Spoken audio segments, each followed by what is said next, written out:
in this briefing, I simply just want to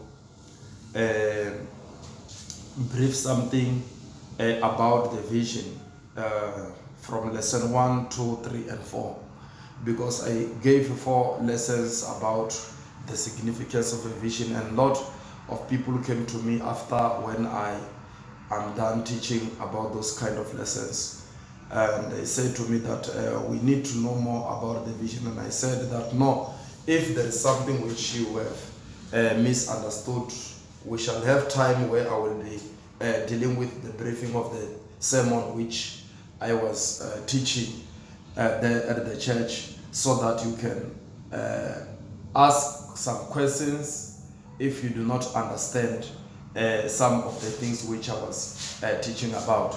So I have opened the script of Proverbs chapter 29 verse 18, and I said that where there is no vision, the people perish, but he that keepeth the law, happy is he.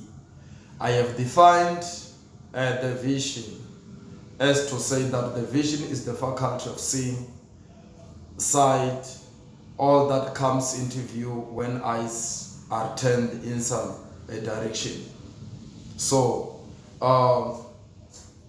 I once again put the difference between the sight and the vision. So my physical eyes can help me to see. I gave also an example that I can be able to see the mountain, but I cannot be able to see what is behind the mountain. So in other words, a man has got 2 eyes.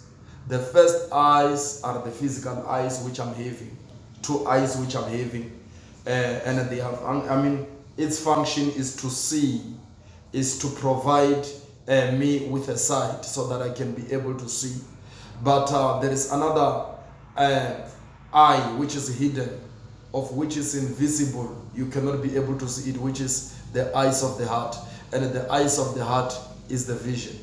So the vision helps us to see the invisible, but the physical eyes helps us to see the visible things at the moment. So the Bible says that where there is no vision, people perish. In other words, all people does have physical eyes, as it's just unfortunately for those who are naturally blind, I can understand. But although they are blind, what I like is because they have invisible eyes, of which each and everyone can have.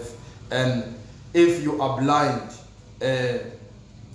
invisibly, it means that it's a trouble.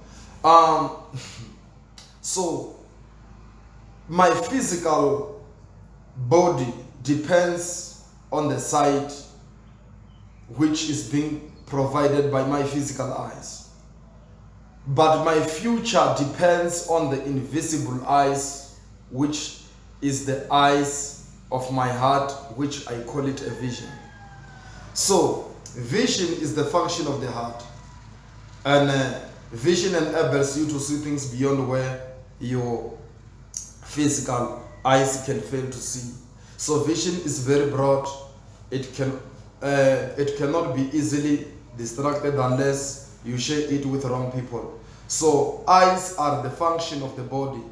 Vision is the function of the heart. So vision requires faith to come into existence, whereas sight requires an action which I can make at the particular moment. So even the belief system depends on the vision, because what I believe comes from the inside, and my inside requires a vision. So vision is the power of imagination, and visions are different based on what you are dreaming or imagining about. More especially young children, when they are still growing, they usually say that when I grow up, I want to become a teacher, I want to become a police officer, I want to become this and that. So if they begin to have those kind of dreams, we call them visions, because they are prophesying, they are predicting their future before it actually happens.